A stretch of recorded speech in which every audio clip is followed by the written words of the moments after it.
कि श्री कृष्ण जी तो कहता है कि मुझे पता ही नहीं गीता का ज्ञान, गीता जी में मैंने क्या कहा था जब वो युद्ध के दौरान तूने मुझसे सुना। महाभारत ये देखिएगा, द्वितीय खंड, संक्षिप्त महाभारत द्वितीय खंड, और ये कहां से प्रकाशित है? गीता प्रेस गोरखपुर से। और इसके अनुवादक कौन है? संक्षिप्त महाभारत द्वितीय खंड, और इसके संपादक तथा संशोधक हैं जयदयाल गोविंद का, जिसने गीता जी का भी अनुवाद किया हुआ है। और ये कहां से प्रकाशित है? गीता प्रेस गोरखपुर से। इसके देखना प्रश्न नंबर 667 पर, प्रश्न नंबर 667 पर ये क्या है कि अर्जुन का श्री कृष्ण से गीता का विषय पूछना, और श्री कृष्ण का अर्जुन से सिद्ध महर्षि और कश्यप का संवाद। जन्मेजय ने पूछा, जन्मेजय ने पूछा, ब्राह्मण शत्रुओं का नाश हो जाने के बाद जब महात्मा श्री कृष्ण और अर्जुन सभा में बैठकर वार्तालाप कर रहे थे, उसमें उनमें क्या क्या बातचीत हुई? वैशंपायन जी ने कहा,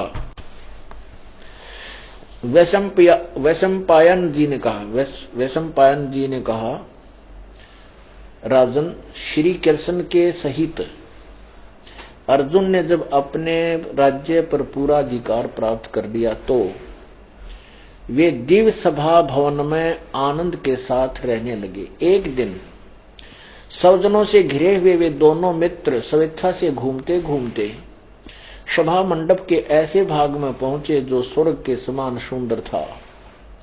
पांडुनंदन अर्जुन श्री कृष्ण के साथ रहकर बहुत प्रसन्न थे।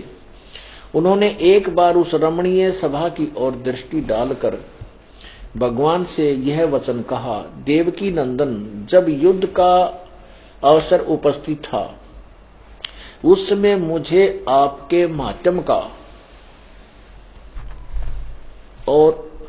का ज्ञान और ईश्वरीय स्वरूप का दर्शन हुआ था, किंतु केशव, आपने स्नेहवश पहले मुझे जो ज्ञान का उपदेश किया था वह सब इस समय बुद्धि के दोष से भूल गया है।